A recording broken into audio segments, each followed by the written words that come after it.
Ayan po, kumusta na po kayo lahat? Ano po yan? Bali sa episode na ito, ano po? Ay napuna ko'y parang pwede nang i-harvest po rin ating kalamismis. Oh, kalamismis, sigarilyas, paragulong. Oh, yan, shout out po sa lahat kung anong lugar yung tawag ninyo din eh. Ay sabi ko'y mukhang talagang maaari na. Oh, ay ari po'y atin lang ha-harvestin hanggang doon sa kabila. At baka po ba gumulang. Oh, yan oh. Kita ko'y sabi ko'y ay pagsilip ko'y mayroon ay di atin pong yan pong mayanggoong na yan ay yun na nga puno noon atin pong lalapitan. Beda mo pala rin, akala ko very hard din. Timot, hindi nga natin napapansin. At saka pala alugbati natin ay ano din yan yung ating alugbati hindi pa rin nga po nakakapagluto na rin ay yan. Magluluto din po tayo ni kahit ginisa. At saka itong ating ito ay hindi man po natin ngayon ma-episode na luto basta aking haharbisin po muna. At di bayaan po ninyo at mag-antay-antay lang po kayo ng baka pag sunod na harvest po natin na rin papakita ko sa inyo yung luto natin. Yan. Kung bakit maganda rin nga may luto ay ari po yung ating mga haharbisin.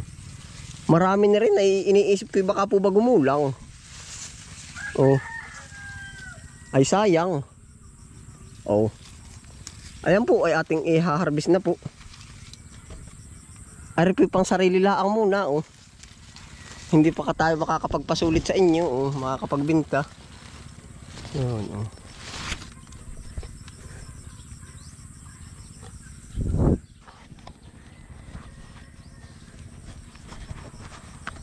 Yan. Ito po pwede na ito kahit ganito medyo murain. Yan. Ito po yung pagkalago. Yan. Pagkalago. Kakatuwa, ang dami ng bulaklak uli. Yan po. Ito pwede na po ito. Masarap din po ito sa ginataang lain. Yun po ang karaniwan namin nilalagay dito ay sa ginataang lain.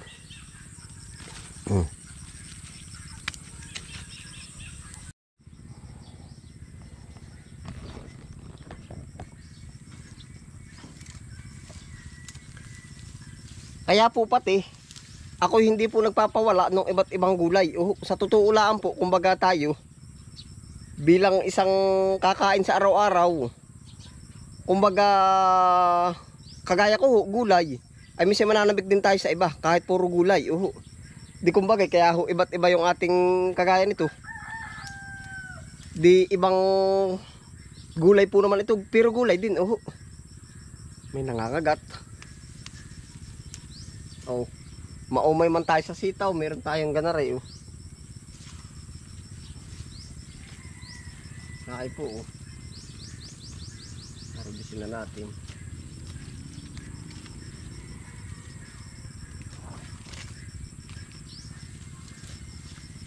Sigarilyas at mani, sitaw, bataw, patani,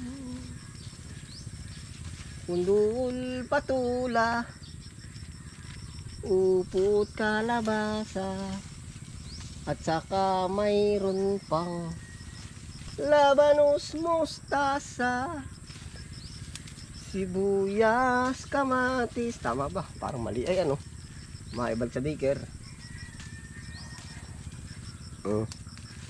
Ayos po. Pag-ari pang isang pamilya lang ngayon. Ito po hindi ko muna ibebenta. Siguro bibigay ko kung dananay yung kinaati po. Kaya hinaharvest ko na ay baka tayo magulangan. Ay sayang.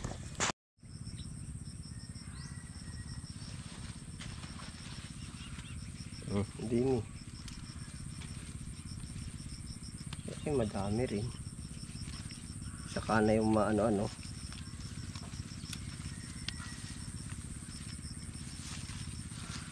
Tandaan nyo po ba yung sinaunang gulaman? Hindi ko alam kung anong tawag dun ay. Ba't po kami nung dati ng nanay ay naggugulaman dun sa area number 3 ay ganito po ba yung gulaman? Iba't ibang kulay, mayroon dilaw, may pula. Awan ko po kung sa inyong lugar ay mayroon nun. Ano yung gulaman? Ay ngayon po iba na, Mr. Gulaman. Yung po ba naaalala ko din tanda ko talaga yung pag maggugulaman tayo ay isusulbot dun sa tubig, lalagyan ng asukal at kaunting gatas. Ay talaga biro, tapos papatigasin. Ay tapos ang naaalala ko noon ay malambot pala, hinihigop na. Ay baka excited. Kwento ko lang po naman, naalala ko yung aring sigarilyas na rin. Nakarami rin.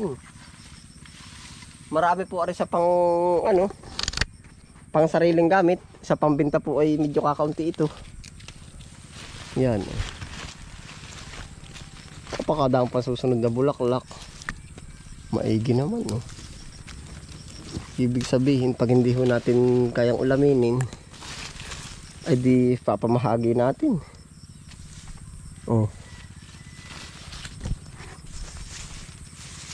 Para ba may pugad sa iloob?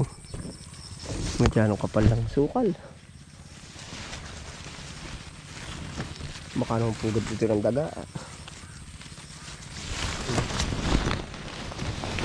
Kapal. Hindi natin pugad ng mabait. Baka naman wag naman sana. Ang kapal ba ng layak? Para kapag babahay ng daga.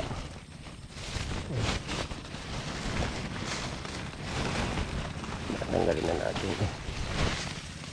Dami.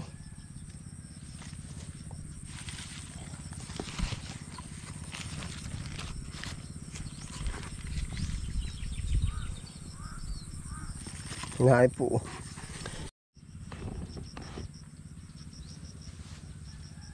Ayun po, hahalbot na rin po tayo na ring lagikway. Ari po ay alaala ninyo, lagi tayo nanghihingi yan, no? Ganito po yan, no? Parang puno ng gumamela. Yan. Ako po lagi nanghihingi na rin, kaya ako nagtanim na. Ay, pero ako napapatawa ho sa sarili ko, ako nanghihingi.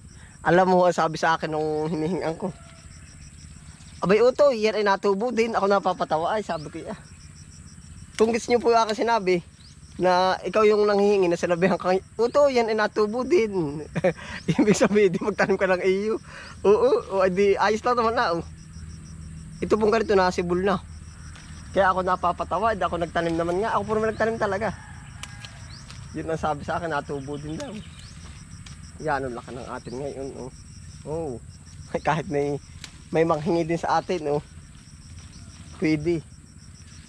Wag lang dalhin ay puno ay. Bagay dulo lang ay ibibigay ko na. Napapatawa nga ako ay. Naay po. Ito pa pagkakasarap sa itlog. Yung basta itlog tapos ilalagyan ng paminta at asin. Ay talagang yan ang husay. Tayo po naman meron pa. Malaki na rin nga ang puno nito. Hindi na po ako papawala na yan. Wag lang malilipol. Dagdag po tayo ng dagdag ng tanim ay.